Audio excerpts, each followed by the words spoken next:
আসসালামু আলাইকুম। কি অবস্থা? আশা করি সবাই ভালো আছো, সুস্থ আছো এবং তোমাদের প্রস্তুতি তোমরা ঠিক মতো নিয়ে যাচ্ছ। জাহাঙ্গীরনগর বিশ্ববিদ্যালয়ের জাকসু ইলেকশন হইতেছে আজ।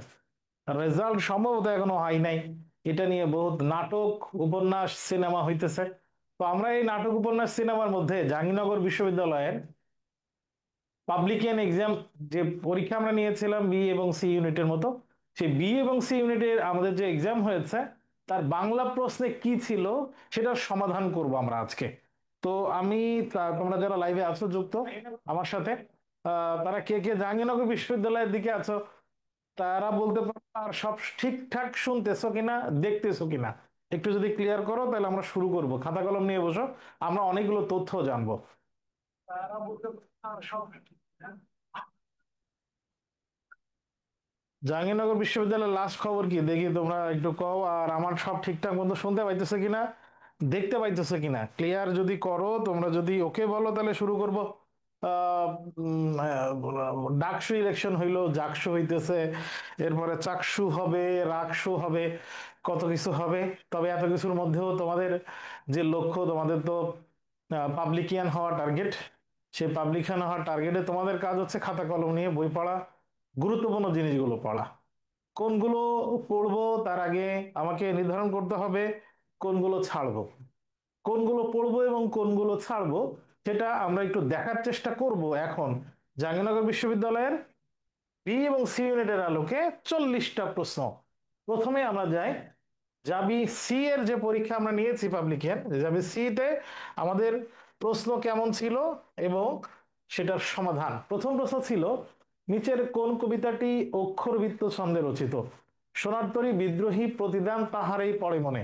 এই চারটা কবিতার তিনটা মাত্রাবৃত্ত ছন্দে রচিত আর একটি আছে অক্ষরবৃত্ত ছন্দে রচিত।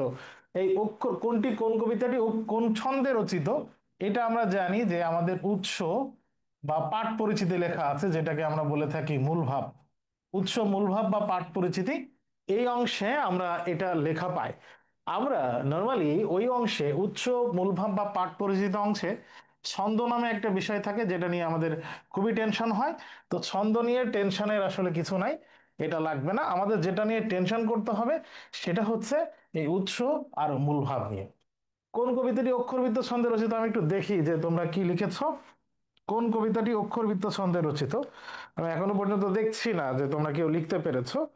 কোন কবিতাটি অক্ষরবৃত্ত ছন্দে রচিত? এখানে চারটা অপশন: সোনার তরী, বিদ্রোহী, প্রতিদান, তাহার এই পরে মনে। আমরা এর আগে আহ কবির যে প্রশ্ন সলভ করেছিলাম ওখানে গদ্য ছন্দে রচিত কবিতাগুলো দেখার চেষ্টা করেছিলাম। আজকে আমরা দেখার চেষ্টা করব মাত্রাবৃত্ত ছন্দ এবং অক্ষরবৃত্ত ছন্দে রচিত কবিতা কোনগুলো। আমি প্রথমটার উত্তর তোমাদের থেকে আশা করছি। আমি চাই যে তোমরা এই উত্তরটা লেখো, বাংলায় বা ইংলিশে যে কোনো একটা লেখো। অক্ষরবৃত্ত ছন্দে রচিত। হ্যাঁ, গুড। দিদার বলতেছে ডি। এখনো অন্য কারো আনসার পাই নাই। সালাম দিছে রাতের তারা, ওয়ালাইকুম আসসালাম। ফাইন। আরিফ বলতেছে ফোর, ফাইন। অক্ষরবৃত্ত ছন্দে রচিত। আচ্ছা, আমরা এই চারটা অপশনগুলো একটু দেখার চেষ্টা করি। আমরা এই চারটা অপশনগুলোর মধ্যে জানি যে সোনারতরী কবিতা, বিদ্রোহী কবিতা এবং প্রতিদান কবিতা, এই তিনটা কবিতা হচ্ছে মাত্রাবৃত্ত ছন্দে রচিত। মাত্রাবৃত্ত ছন্দে রচিত। আর আমরা যেটা পড়ছি এই যে তাহারই পড়ে মনে, তাহারই পড়ে মনে কবিতাটি হচ্ছে অক্ষরবৃত্ত ছন্দে রচিত। তাহলে আমাদের এই টেনশন দূর করে আমরা শুধু উৎস বা মূলভাব অংশ থেকে কোন কবিতাটি কোন ছন্দে রচিত, এই গল্পটি কোন পত্রিকায় প্রকাশিত হয়েছিল, এই কাব্যটি মানে এই কবিতাটি লেখকের বা কবির কোন কাব্যগ্রন্থ থেকে নেয়, ওই কাব্যগ্রন্থের এই কবিতাটি কত সংখ্যক নাম কবিতা কিনা, এই জাতীয় তথ্য যতটুকু বোর্ড বইয়ে উৎস বা মূল ভাব বা পাঠ পরিচিতি অংশে লেখা আছে, এগুলো ভয়াবহ ইম্পর্টেন্ট, খুবই ইম্পর্টেন্ট। এই জায়গায় আমাদেরকে অবশ্যই মুখস্থ করতে হবে short syllabus with full syllabus. আমরা পরের প্রশ্নে যাই। পরের প্রশ্ন দেখি, বাংলা ধ্বনি তত্ত্বে কোন ধ্বনি উচ্চারণে জিহ্বা শায়িত অবস্থায় থাকে? জিহ্বা শায়িত অবস্থায় থাকে মানে কোন ধ্বনি উচ্চারণে জিহ্বা শুয়ে থাকে? জিহ্বার অবস্থান থেকে মাঝামাঝি, মাঝখানে, একবারে নিচে জিহ্বা শুয়ে থাকে? আমরা যদি দেখি জীবের অবস্থান, যেহেতু জিহ্বা শায়িত থাকে তার মানে আমার জীবের অবস্থান খেয়াল করতে হবে। জীবের অবস্থান নির্ণয় করতে গিয়ে আমরা এখানে দেখতে পাচ্ছি যে আ কে বলা হচ্ছে মধ্য, মধ্য মানে জীবের অবস্থান একবারে মাঝখানে থাকে, জীব সামনের দিকে এগিয়েও আসে না, আবার পিছন দিকেও যায় না, জীব মাঝখানে থাকে। মধ্য এবং কেন্দ্র বলে এটাকে। মধ্য বিবৃত মানে সব থেকে বেশি বড় থাকে মুখের, মুখের দুই ঠোঁটের দূরত্ব সব থেকে বড় থাকে, এবং জীবের অবস্থান থাকে মাঝখানে, এবং জীব শুয়ে থাকে, শুয়ে পড়ে। এই উচ্চারণ হচ্ছে আ। আমরা বাকিগুলো একটু দেখার চেষ্টা করি। বাকি যে প্রশ্ন অপশনগুলো আছে, অ কে এই অনুযায়ী কি বলা হচ্ছে। অকে আমরা এই জায়গায় দেখছি এখানে, অ এর অবস্থান এখানে, তার মানে আমরা জীবের অবস্থান এখানে দেখতে পাচ্ছি।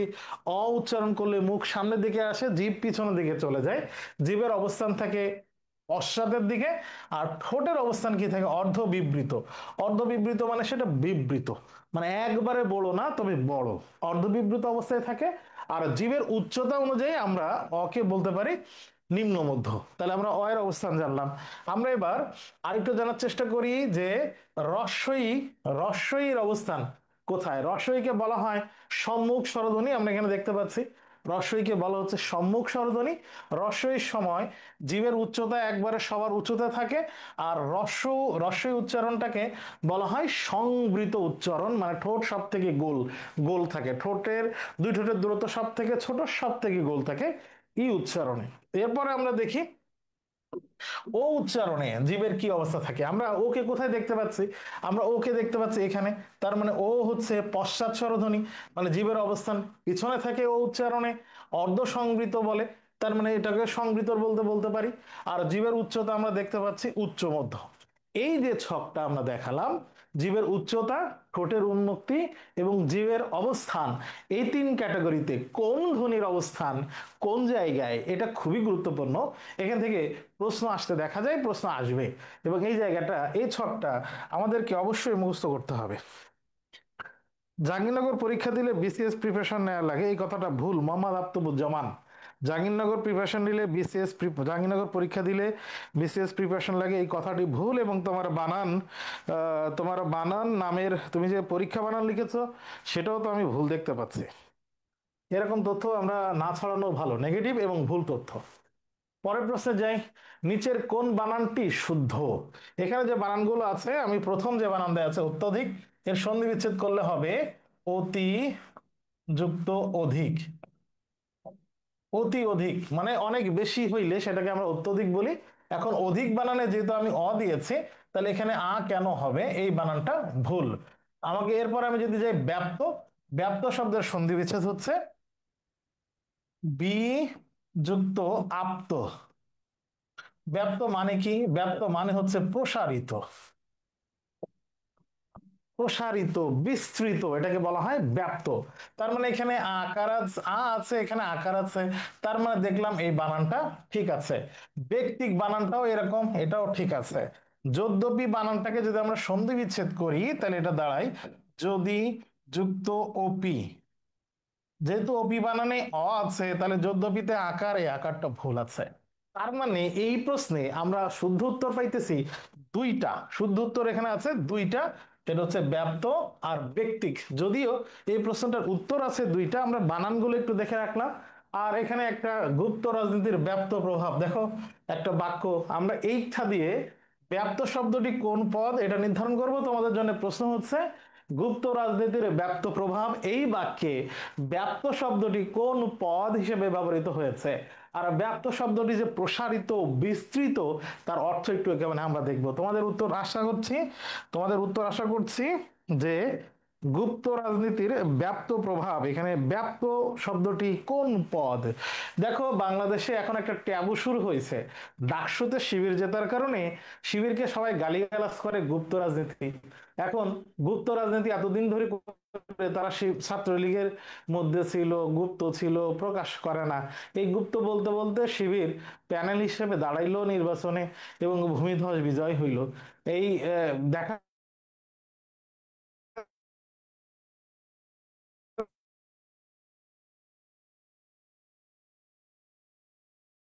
প্রভাব, প্রভাব, এই ব্যাপ্ত প্রভাবকে আমরা বলবো বিস্তৃত। এই শব্দটি প্রসারিত বা বিস্তৃত, এই শব্দটি কোন পদ? আমি কোন পদ চাইছি? ব্যাপ্ত প্রভাব। আমি যদি প্রভাবকে মডিফাই করছে ব্যাপ্ত শব্দটি, প্রভাব কেমন? ব্যাপ্ত, প্রসারিত। তাহলে কেমন দিয়ে প্রশ্নগুলো উত্তর হইলে সেটা বিশেষণ হয়। এর আগে গুপ্ত রাজনীতি, কেমন রাজনীতি? গুপ্ত। তাহলে এই শব্দটিও বিশেষণ হয়। তার মানে গুপ্ত, ব্যাপ্ত, এই দুইটা শব্দই বিশেষণ। আমরা বেশ কিছু তথ্য জানলাম, একটা বাক্য শুনলাম, সবাই যা কয় সেরকম একটা বাক্য আমরা কইলাম। এরপরে যে সমাসে কোনো পদের অর্থের প্রাধান্য থাকে না তাকে কি বলে? আমরা জানি, যদি দম্পতি শব্দ, দম্পতি শব্দটি, দম্পতি শব্দটি একটি সমাস সাধিত শব্দ। এটার ব্যাসবাক্য করলে হয়, এটার ব্যাসবাক্য করলে হয় দম ও পতি। পতি মানে আমরা জানি স্বামী, আর দম মানে হচ্ছে স্ত্রী। তার মানে স্বামী এবং স্ত্রী দুইজনই দম্পতির মধ্যে আছে। তার মানে পূর্বপদ এবং পরপদ দুটারই অর্থ আমরা এখানে দেখতে পাই। পূর্বপদ এবং পরপদ দুটারই অর্থের প্রাধান্য থাকলে সেই সমাসকে আমরা বলি দ্বন্দ্ব সমাস। সেই সমাসকে আমরা বলি দ্বন্দ্ব সমাস। তার মানে দম্পতি, এটা একটা দ্বন্দ্ব সমাস যেখানে দুই পদেরই প্রাধান্য আছে। এখানে প্রশ্ন হয়েছে যে সমাসে কোনো পদের অর্থের প্রাধান্য থাকে না, পূর্বপদ এবং পরপদ কোনো পদের অর্থ থাকে না, সেটাকে কোন সমাস বলে? তাইলে এটা বলা যায়, আমরা দ্বন্দ্ব সমাসে যা দেখি এই সমাসে তার বিপরীত ঘটনা ঘটবে। দ্বন্দ্ব সমাসে দুইটাই প্রধান, আর যে সমাসটা এটার উত্তর হবে সেখানে দুইটার একটাও না। এখন দ্বন্দ্ব সমাসের বিপরীত সেই সমাসটির নাম হচ্ছে বহুব্রী সমাস। বহুব্রী সমাসে কোনো পদের অর্থের প্রাধান্য থাকে না, দ্বন্দ্ব সমাসে দুই পদই প্রধান থাকে। তার মানে দ্বন্দ্ব সমাসে উভয় পদ প্রধান থাকে। অব্যয়ীভাব সমাসে, অব্যয়ীভাব সমাসে পূর্বপদ প্রধান থাকে, পূর্বপদ। অব্যয়ীভাব সমাসে পূর্বপদ প্রধান থাকে এবং পূর্বপদে অব্যয় থাকে, অব্যয় থাকে। তৎপুরুষ সমাসে পরপদ প্রধান থাকে।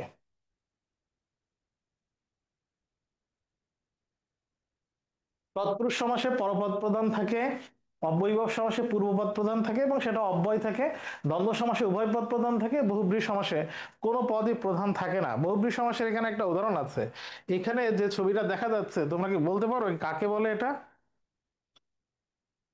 এখানে যে ছবিটা দেখা যাচ্ছে, এই কার ছবি এটা বলতে পারবা? আমরা গুগলে যদি সার্চ করি, গুগলে যদি সার্চ করি তাহলে দেখতে পাবো যে রাবণ, রাবণের এরকম ছবি দেখা যায়। এবং মুখ যদি এখানে কাউন্ট করি তাহলে আমরা এখানে দেখতে পাবো যে এখানে 10টা মুখ আছে। আনন শব্দের অর্থ হচ্ছে মুখ, আর 10 শব্দের অর্থ হচ্ছে 10। ব্যাসবাক্য যদি করি সেখানে আমরা কি দেখতে পাই? 10 আনন যার দশানন। তার মানে 10টা মুখ যার তাকে বলা হয় দশানন। এইখানে আমি আমার 10টা মুখ এক জায়গায় করে, 10জন মানুষের 10টা মুখ এক জায়গায় করলে সেটা দশানন বলবে না, কারণ দশানন বললেই সেটা রাবণকে বোঝাবে। এই যে পূর্বপদ শব্দটির অর্থ 10, পরপদ যেটা আছে আনন শব্দটির অর্থ মুখ।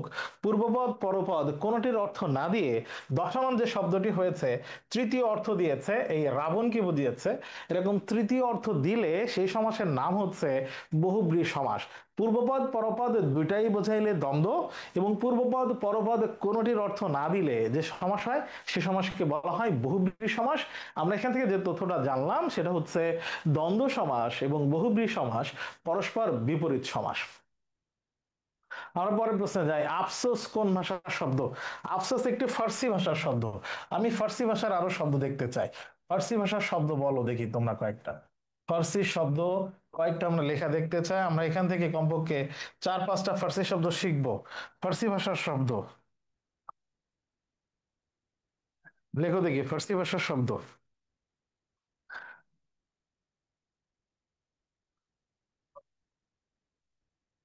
ফার্সি ভাষার শব্দ লেখো একটু তোমাদের কাছ থেকে।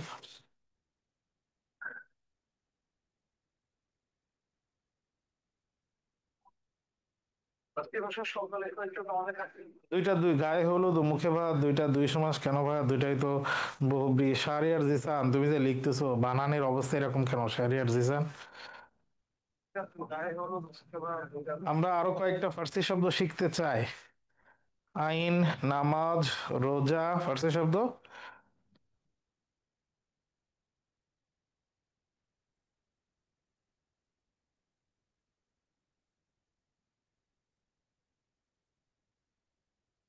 ফার্সি শব্দ কই?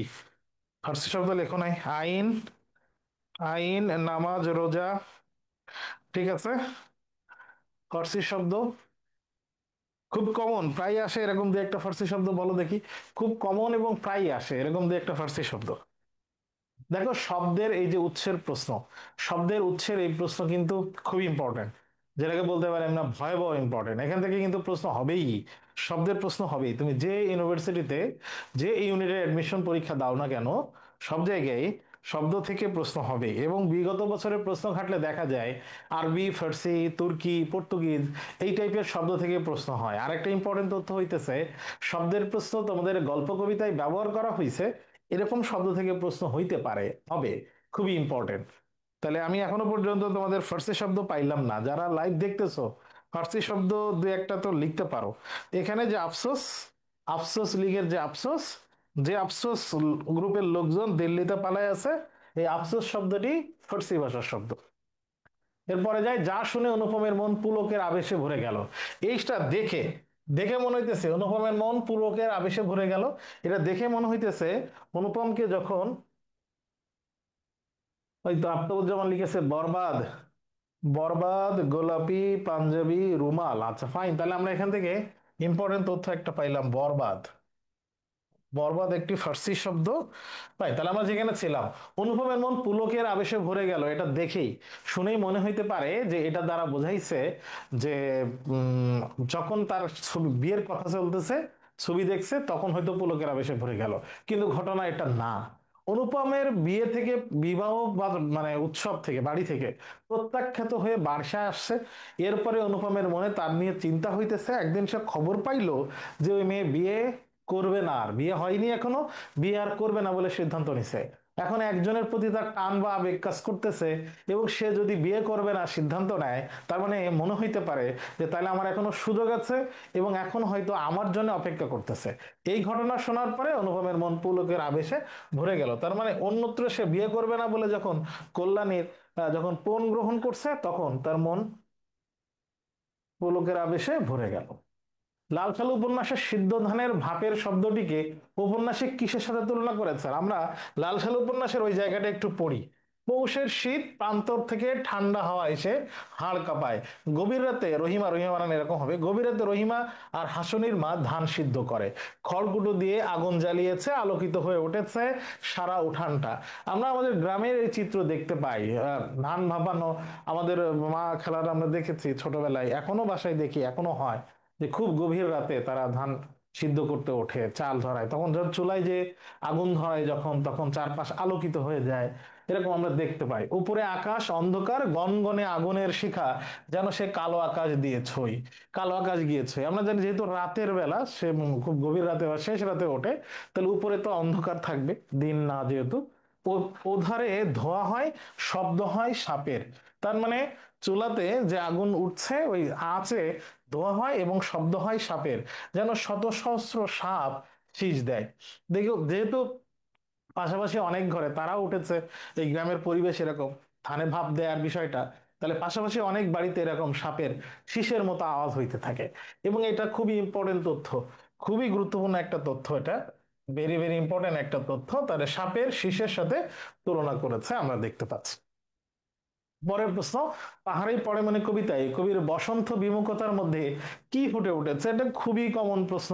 পাহাড়ি পড়ে মনে কবিতার বিগত বছরের প্রশ্ন ঘাটলে আমরা প্রায়ই দেখতে পাই যে এই প্রশ্নটা আসে, অভিমান, ব্যর্থতা বা উদাসীনতা।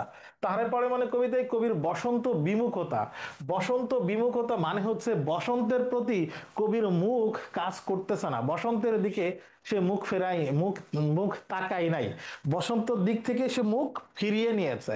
এটাকে বলে বিমুখতা। কেন? তার স্বামী মারা গেছে, এই কষ্টে, কষ্ট সে ভুলতে পারছে না, এই জন্য কবিতার ভাষায় সে বলেছে যে শীতকাল চলে গেছে, শীতের ওই শূন্যতা আমার ভিতরে এখনো কাজ করছে, বসন্তের এই বসন্তের এই এত স্ফুরণ, ফুল পাখি, এত ঘ্রাণ আমার ভিতরে কাজ করতেছে না। এটা উনি যে শীতের কথা মনে করছেন, বসন্তের রূপ সৌন্দর্যের প্রতি উনি উদাসীন, তাহলে এটার প্রতি এখানে যেটা বোঝায় উদাসীনতা প্রকাশ পেয়েছে। বাক্য, বাক্যে প্রয়োজনের অতিরিক্ত শব্দের ব্যবহারে কোন ভুল হয়? আমি যদি বলি বাক্যে এরকম,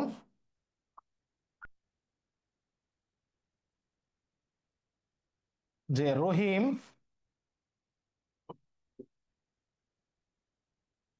সস্ত্রীক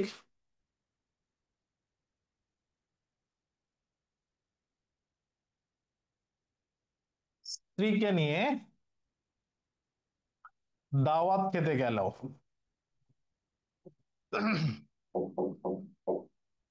আমি যদি এরকম বলি বাক্য,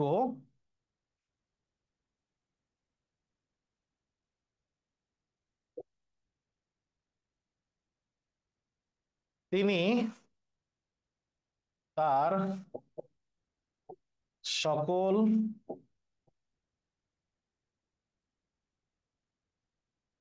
তিনি তার সকল ছাত্রছাত্রীদেরকে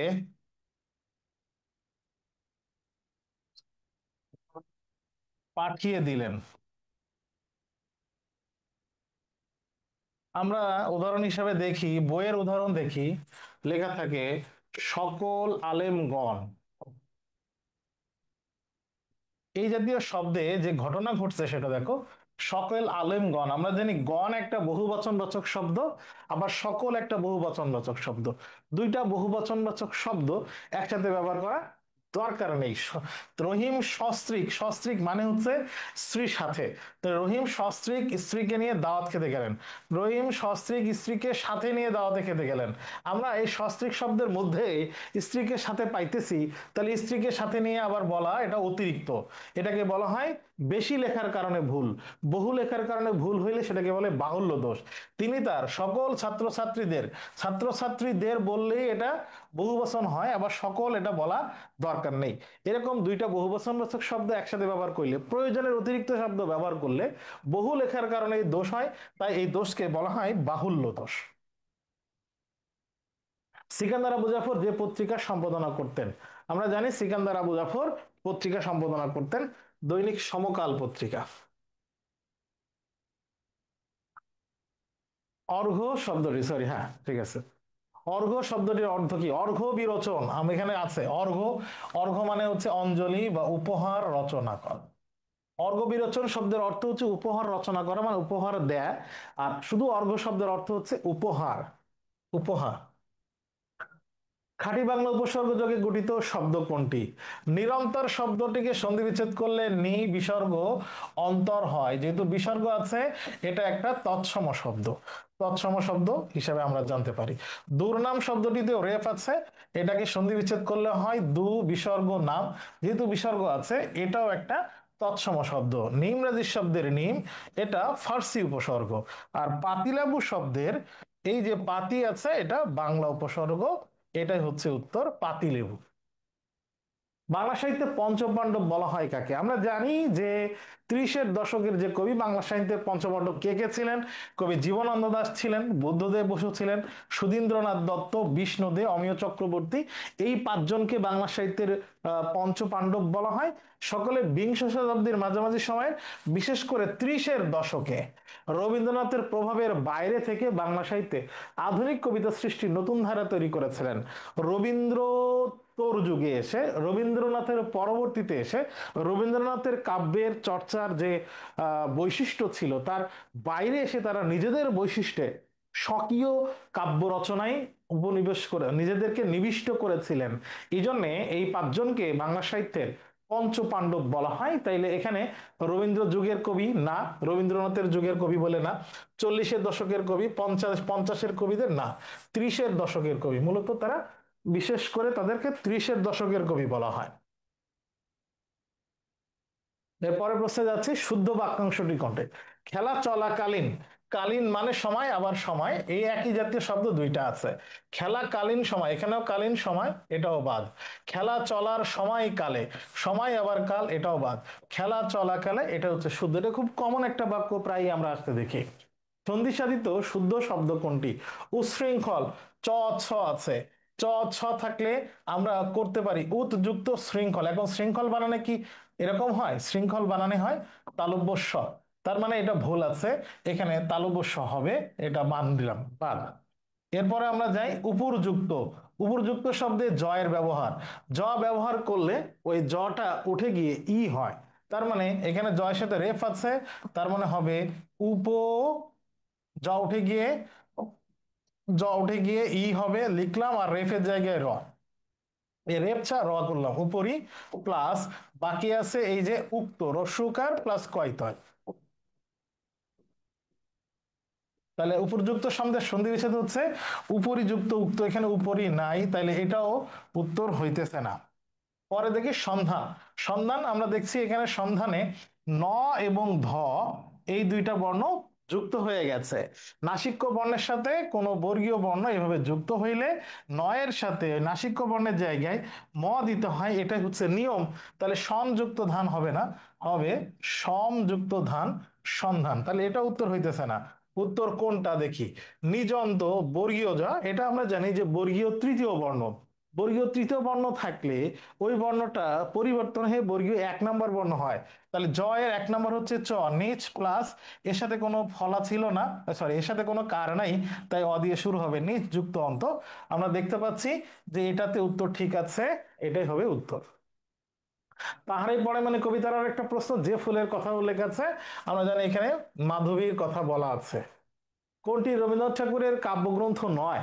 সোনার তরী রবীন্দ্রনাথ ঠাকুরের কাব্যগ্রন্থ, চিত্রা, বলাকা সবগুলো রবীন্দ্রনাথ ঠাকুরের, কিন্তু অগ্নিবীণা এই কাব্যগ্রন্থটি লিখেছেন নজরুল, কবি নজরুলের লেখা অগ্নিবীণা কাব্যটি। এটা খুবই কমন প্রশ্ন, আমরা জানি, তাহলে উত্তর অগ্নিবীণা। আমার সোনার বাংলা আমি তোমায় ভালোবাসি এই রচনার প্রেক্ষাপট কি? বঙ্গ বিভাগ জনিত জাতীয় আন্দোলন, সেটার উপরে এই আমার সোনার বাংলা, যেটা আমাদের জাতীয় সঙ্গীত, সেটা লেখা হয়েছিল। হঠাৎ বড় লোক হয় বাগধারা নিচের কোনটি? আমরা জানি আকাশ কুসুম মানে অসম্ভব কল্পনা, অর্ধচন্দ্র, অর্ধচন্দ্রকে বলা হয় গলা ধাক্কা দেয়া, অমাবস্যার চাঁদ মানে অবাস্তব কিছু, অমাবস্যার রাতে চাঁদ দেখা যায় না। আঙুল ফুলে কলা গাছ, আঙুল ফুল যদি কলা গাছ আঙুল ফুলে যদি কলা গাছের মতো হয়, সেটাকে বলা হয় হঠাৎ বড় লোক হওয়া। সুকান্তের প্রথম কবিতা কোনটি? সুকান্তের প্রথম কবিতার নাম হচ্ছে বিবেকানন্দের জীবনী, এটা হচ্ছে সুকান্তের প্রথম কবিতা। তোমরা এখানে আমাদের সি ইউনিট কোর্সের একটা ছবি এখানে দেখতে পাচ্ছ। তোমরা জানো স্কুল অফ এক্সিলেন্স আজ এবার প্রথমবারের মতো সি ইউনিটের কোর্স লঞ্চ করেছে, ক্লাস শুরু হয়েছে, এক সপ্তাহ হয়ে গেছে অলরেডি। এই সপ্তাহে উইকলি টেস্ট এবং ক্লাস টেস্ট চলতেছে। তোমরা তোমরা যারা বি ইউনিটের আছো এবং তোমাদের পরিচিত যারা সি ইউনিটের আছে, স্কুল অফ এক্সিলেন্সের এই সেবার সাথে তোমরা যারা পরিচিত, তারা তোমরা আমাদেরকে এই কোর্সের কথা তোমাদের মানে যারা পরিচিত তাদেরকে জানাইতে পারো। আচ্ছা, তোমরা এছাড়া আমাদের বি ইউনিটের সেকেন্ড টাইম ফার্স্ট টাইমের ব্যস্ত চলতেছে, তোমরা জানো সেটার এটা আসবে। আমরা এখন যাব জাহাঙ্গীরনগর বিশ্ববিদ্যালয়ের বি ইউনিটের যে প্রশ্ন হয়েছিল সেটা সলভ। জাহাঙ্গীরনগর বিশ্ববিদ্যালয়ের বি ইউনিটের প্রশ্ন আমরা দেখি। প্রথম প্রশ্ন, নিচের কোন বানানটি শুদ্ধ? দূরত্ব ডিস্টেন্স বুঝাইলে আমরা জানি ডিস্টেন্স বা দূরত্ব বুঝালে দয়ে দীর্ঘকার হয়, কিন্তু শব্দটি যদি নেতিবাচক বা না অর্থ দেয়, শব্দটি যদি নেতিবাচক বা না অর্থ দেয়, তখন ওই শব্দটিতে দয়ের রস্যকার দিতে হয়। তাহলে দুর্বল মানে হচ্ছে বল নেই বা বল কম, তাহলে নেতিবাচক বোঝাইছে, দয়ের রস্যকার হবে নিয়ম অনুযায়ী, তাহলে এটা ঠিক আছে। কিন্তু দুর্ভিক্ষ শব্দের অর্থ কি? দুর্ভিক্ষ মানে আমরা জানি ভিক্ষার অভাব, খাবারের অভাব, তার মানে নেতিবাচক বোঝাইছে, তাহলে কি দয়ে দীর্ঘকার হবে না, এটা দয়ে রস্যকার হবে। দুর্নীতি আমরা জানি নীতি খারাপ, তাহলে দয়ে দীর্ঘকার হবে না, তাহলে দয়ে রস্যকার হবে। তাহলে এই দুইটাতে রস্যকার, তাহলে উত্তর হইতেছে দুর্বল। শবনম উপন্যাসটি কার লেখা? শবনম উপন্যাসটি লিখেছে সৈয়দ মুস্তফা আলী। সৈয়দ মুস্তফা আলীর কিছু জিনিস আমরা দেখি।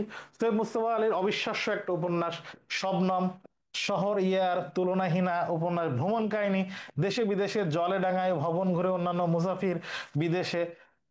সৈয়দ মুস্তফা আলীর সব থেকে বিখ্যাত রচনা হচ্ছে তার রম্য, রম্য গল্প বা রম্য রচনা। ছোট গল্প লিখেছেন অনেক সুন্দর সুন্দর, চাচা কাহিনী, পঞ্চতন্ত্র, ময়ূরকণ্ঠী, টুনি মিম, দ্বন্দ্বমধুর এবং চতুরঙ্গ। এটা হচ্ছে সৈয়দ মুস্তফা আলীর রম্য রচনা এবং ছোট গল্প, সবগুলো ছোট গল্প, কিন্তু সেগুলো হাসির, খুব মজা সৈয়দ মুস্তফা আলী। তাহলে মানে উপন্যাসটি লিখেছেন সৈয়দ মুস্তফা আলী। যুক্ত ব্যঞ্জন এখানে যেটা আছে, এই ব্যঞ্জনটাকে ভাঙলে আমরা পাবো বর্গীয় জর সাথে ইও।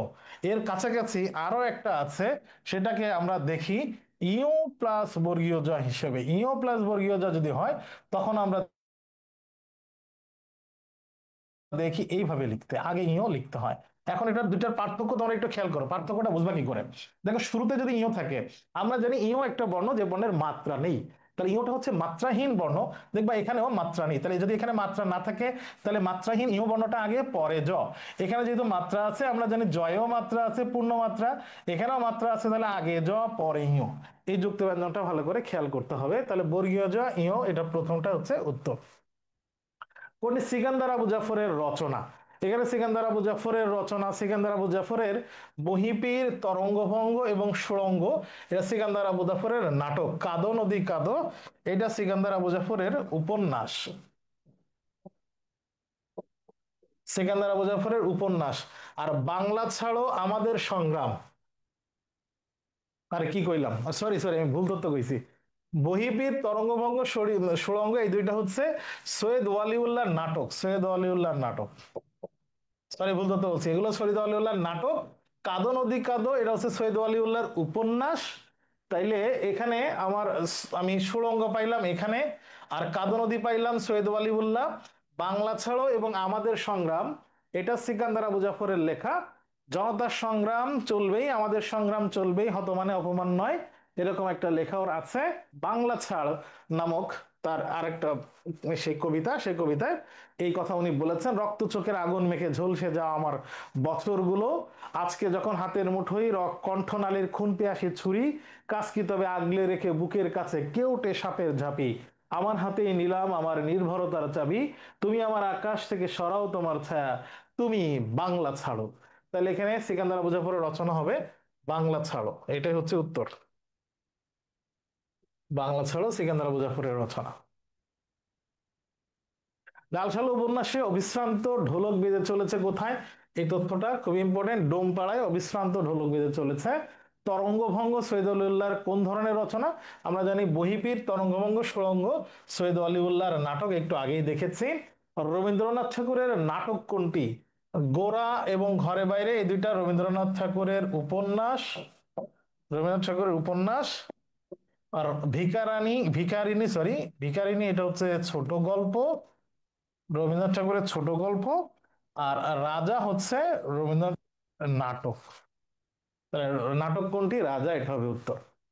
বিলাসী গল্পে উল্লেখিত সময়কাল দশম শ্রেণী, আমরা যদি 10 থেকে আসি প্রথম থেকে, তাহলে এটা হবে প্রথম শ্রেণী। নবমকে বলা হয় দ্বিতীয় শ্রেণী, অষ্টম শ্রেণীকে বলা হয়তো প্রথম ক্লাস, দ্বিতীয় ক্লাস, অষ্টম শ্রেণীকে বলা হচ্ছে তৃতীয় ক্লাস, আর সপ্তম শ্রেণীকে বলা হচ্ছে চতুর্থ ক্লাস। তাইলে এখানে দশম শ্রেণীকে আমরা বলতে পারি ফার্স্ট ক্লাস, বলতে পারি, মানে এটাই উত্তর। বিলাসী গল্পে এইভাবে বলা হয়েছে, দশম শ্রেণীকে তখনকার সময় ফার্স্ট ক্লাস বলতো। নাদ শব্দের অর্থ কি, নাদ শব্দটি নেওয়া হয়েছে বিদ্রোহী কবিতা থেকে। কি বলেছে সেখানে, আমি চক্র ও মহাশঙ্খ, আমি প্রণব নাদ প্রচন্ড। নাদ মানে হচ্ছে ধ্বনি বা শব্দ, আর প্রণব নাদ মানে হচ্ছে ওঙ্কার ধ্বনি, ওঙ্কার ধ্বনি। তাহলে প্রণব নাদ শব্দের অর্থ হচ্ছে ওঙ্কার ধ্বনি। এখানে প্রশ্ন হয়েছে নাদ শব্দের অর্থ কি, তাহলে নাদ শব্দের অর্থ হচ্ছে ধ্বনি। কবিতায় যে লাইনটা আছে, আমি চক্র মহাশঙ্খ, আমি প্রণব নাদ প্রচন্ড, বিষ্ণু বা সুদর্শন 4 হাত বিশিষ্ট আমরা জানি, তার এক হাতে একটি শঙ্খ চক্র চক্র গদা ও পদ্ম থাকতো একটা হাতে। এখানে বিষ্ণুর হাতের চক্র এবং সংখ্যাকে বোঝানো হয়েছে 4টা জিনিস। বিষ্ণু চক্রের সাহায্যে অসুরদের বিনাশ করতেন, আর শঙ্খ হলো মঙ্গলের প্রতীক। তার মানে ধ্বংস এবং গড়া, মঙ্গল দুইটার প্রতীক এখানে দেখানো হয়েছে। শঙ্খ, শঙ্খকে আর হচ্ছে চক্রকে, অর্থাৎ সর্বাঙ্গীন মঙ্গলের উদ্দেশ্যে অপশক্তিকে ধ্বংস করাই এগুলোর কাজ। কবি বলেছেন চক্র ও মহাশঙ্খ, চক্র দিয়ে উনি ধ্বংস করবেন, শঙ্খ দিয়ে মঙ্গলের বার্তা বয়ে নিয়ে আসবেন, এটা বোঝানোর জন্য। এবং পরে বলেছেন প্রণব নাদ প্রচন্ড, মানে ওঙ্কার ধ্বনি, শিবের ওঙ্কার ধ্বনি। তাহলে এখানে নাদ শব্দের অর্থ হচ্ছে ধ্বনি। ধ্বনি দিয়ে আট বাঁধা শব্দই ভাষা ইট। তাহলে আমরা এখানে বলেছে এই ইট বাংলা ভাষাকে কি বলে, বাংলা ভাষার কি বলে। আমরা ধ্বনি দেখতে পারি না, ধ্বনি মানে হচ্ছে আওয়াজ, এটা আমরা দেখতে পাই না। তো ধ্বনির সাংকেতিক চিহ্ন হচ্ছে একটা ছোট বর্ণ। তাহলে জানি আমরা একটা শব্দ যদি তৈরি করতে হয়, তাহলে এরকম ছোট ছোট অনেকগুলো বর্ণ লাগে। তাহলে একটা শব্দ তৈরি করতে হলে এই যে ছোট ছোট অনেকগুলো বর্ণ লাগতেছে, এটা হচ্ছে বর্ণ। তার মানে একটা দেয়াল যেরকম ইটের পরে ইট, একটার পরে ইট দিয়ে দেয়াল গাঁথা হয়, ঠিক সেরকম ভাষার মধ্যে, ভাষার একবার ছোট খণ্ড, ইউনিট বা একককে আমরা যদি শব্দ ধরি, তাহলে সেই শব্দ তৈরি হয় বর্ণ দিয়ে। এই জন্য বাংলা ভাষায় এই বর্ণকে বলা হয় ভাষার ইট। আমাদের যে ফার্স্ট টাইম এবং সেকেন্ড টাইম কোর্স চলতেছে, সেখানে আমাদের তোমাদেরকে সামনে যে আমরা মানবিকের কোর্সের বিজ্ঞাপন বা কথা বলতেছি, যে আমরা তোমাদেরকে আসো আমাদের তোমাদেরকে ভালো সেবা পাবে। তো এখন এটার প্রমাণটা কি? প্রমাণটা হইতেছে বিগত বছরে আমাদের সাথে যারা ছিল, ভালো করেছে, এরকম অনেক শিক্ষার্থী আমাদের সাথে যুক্ত ছিল। দেখো, বাজারে যারা মানবিকের অনলাইন কোর্স করায়, তারা অনলাইন, শুধু অনলাইন যারা মানবিকে পড়ায়, শুধুই অনলাইন, অনলাইন এবং অফলাইন না, শুধু অনলাইন যারা পড়ায় তারা তোমাকে বলবে যে এ হয়েছে, তা হয়েছে, এত স্টুডেন্ট হয়েছে। কিন্তু তুমি ওই পেজে গিয়ে, ওখানে গিয়ে তুমি যদি চাও যে দেখতে যে এ তো আপনাদের কোর্সে কারা ক্লাস করছিল, তারা কি কোথায় চান্স পাইছে বা এরকম স্টুডেন্ট আছে কিনা, সেই প্রশ্ন করলে তুমি যে প্রমাণ পাবা, সেখানে তুমি লোকজন খুঁজে পাবা না বাজারে, শুধু মানবিকের অনলাইনে যারা কোর্স করে। তো আমাদের এই জায়গায় আমরা বলতে পারি যে আমরা চাপাবাজ না, আমাদের পূর্বের সফলতা আছে। এখানে যে সফলতা দেখতে পাচ্ছ, তোমাদের গত বছর আমাদের ফার্স্ট টাইম ব্যাচে যারা ছিল, তাদের বিভিন্ন, আমাদের তন্ময় অলরেডি আমাদের টিচার হিসাবে এখন ক্লাস নেয়। বাকি যারা আছে এবং আমাদের পেজ, এদের সবারই বিজ্ঞাপন ভিডিও তোমরা দেখতে পাইছো। এইটা হচ্ছে আমাদের সেকেন্ড টাইম ব্যাচ। আমাদের সেকেন্ড টাইম ব্যাচটা কিন্তু আমাদের ইউনিক একটা ব্যাচ, এবং অসংখ্য শিক্ষার্থী ক্লাস শুরু করেছে, ক্লাস হইতেছে, অনেকদিন ধরে ক্লাস হচ্ছে। তো শুধু সেকেন্ড টাইম পরীক্ষা দিয়ে প্রথম হয়েছিল এরকম প্রমাণও কিন্তু আছে। গত বছর সেকেন্ড টাইম হিসেবে পরীক্ষা দিয়ে সাকিব জাবির সি ইউনিটে কিন্তু প্রথম হয়েছিল, আমাদের স্টুডেন্ট ছিল সাকিব। তো এরকম সেকেন্ড টাইম স্টুডেন্ট শুরু, তাদের এরকম সফলতা দেখো, বেশ ভালো পজিশন এখানে আছে। তো তোমরা আমাদের সাথে আহ, পথ চলা শুরু হলে একটা দারুণ জার্নি হবে ইনশাল্লাহ তোমাদের সাথে। পরের প্রশ্নে যাই। নিচের কোন শব্দগুচ্ছ নত সত্যবিধান অনুসারে ঠিক আছে? দেখো, ব্রাহ্মণ বানানে মধ্যাহ্ন ঠিক আছে, কষ্ট বানান ঠিক আছে, কিন্তু পোশাকে তালব্য হবে, এটা বাদ। ঘন্টা মধ্যাহ্ন ঠিক আছে, দেশ ঠিক আছে, ক্রন্দনে মধ্যাহ্ন হবে না, দন্তান্ন হবে। ভাষণে মধ্যাহ্ন হবে, গ্রন্থ ঠিক আছে, জিনিসে এখানে দন্তস্ব হবে। তাহলে এখানে বর্ণনা, সুষমা, লবণ, এটা ঠিক আছে, তাহলে এক নম্বরটা উত্তর। পরের প্রশ্নে যাই। কোন বাক্যটি সম্পূর্ণ শুদ্ধ? তুমি কি করবে সেটা কি তুমি জানে না? তুমি কি করবে সেটা কি তুমি জানো না? এটার উত্তর কি হ্যাঁ না দিয়ে হয়? তুমি কি করবে সেটা কি তুমি জানো না? এই কি এর উত্তর, কি করা, এর উত্তর কি হ্যাঁ বা না দিয়ে হয় না?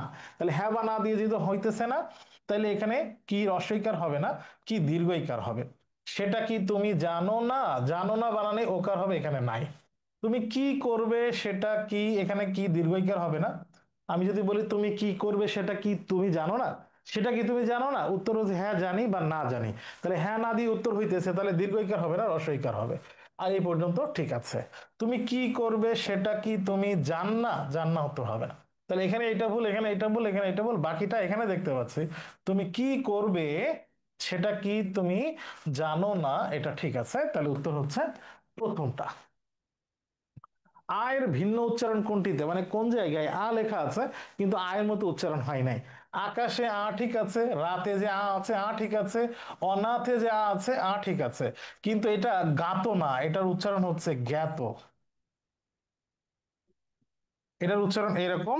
তো এই জন্য উত্তর হইতেছে এটা। কোনটি তৎপুরুষ সমাস? মন্ত্রমুগ্ধ এর ব্যাস বাক্য হচ্ছে মন্ত্র দ্বারা মুগ্ধ। মন্ত্র দ্বারা মুগ্ধ, মন্ত্রমুগ্ধ, এটা হচ্ছে এই দ্বারা দিয়া বিভক্তি লোপ পাইছে, তাহলে এটা তৃতীয়া তৎপুরুষ সমাস। এটা তৎপুরুষ সমাস। শতাব্দী এটা দ্বিগু সমাস। মহাজে কাব্য এটা কর্মধারয় সমাস, এটা দ্বিগু সমাস। আর জনমানব, জনমানব এটা হচ্ছে দ্বন্দ্ব সমাস। তাহলে শেষেরটা হচ্ছে উত্তর, শেষেরটা হচ্ছে মন্ত্রমুগ্ধ, এটা তৎপুরুষ সমাসের উদাহরণ। সরব শব্দের স উপসর্গ কি? সে সরবে বলে উঠলো। সরবে বলে ওঠা মানে কি? রবের সাথে। রব মানে কি? আওয়াজ বা ধ্বনি।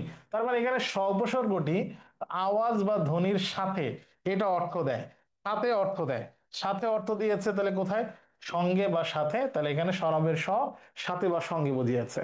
গোলুই কোন ভাষার শব্দ? গোলুই একটা সংস্কৃত শব্দ। গোলুই শব্দটি একটি সংস্কৃত শব্দ। এখানে গলুই শব্দটির অর্থ কি দেখো, নৌকার এই সামনে এবং পিছনে এই যে এই অংশটাকে, এটাকে বলা হয় গলুই। গলুই কোন ভাষার শব্দ? তোমাদের প্রশ্ন আগে একবার করেছি, যে শব্দের প্রশ্ন তোমরা দেখি করতে পারো কিনা। এখনো দেখি যে শব্দের এই প্রশ্ন তোমরা পারছো কিনা।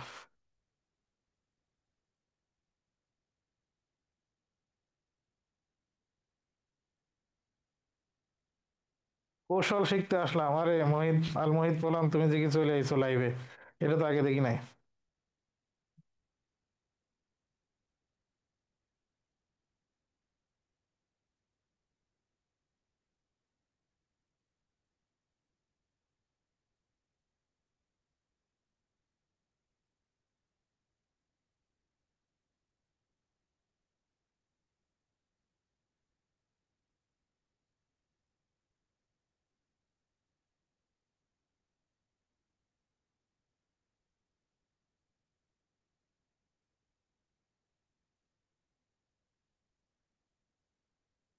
আমি একটু চেক করছি যে সরি, আমি মনে হয় গোলই শব্দটির সংস্কৃত শব্দ, এটা মনে হয় ভুল করেছি।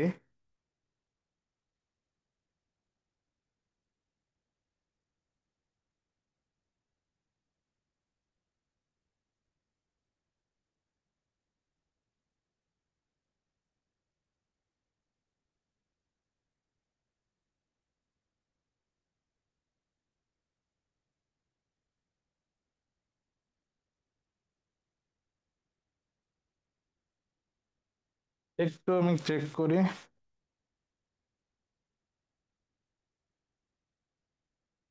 সরি, গোলই শব্দটি দেশি শব্দ।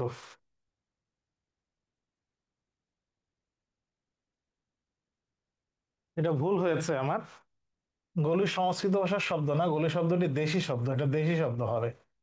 পরে যায় সোনারতরী কবিতায় আমি প্রতীক অর্থে কি, সোনারতরী কবিতায় আমি দ্বারা আসলে কি বোঝাইছে।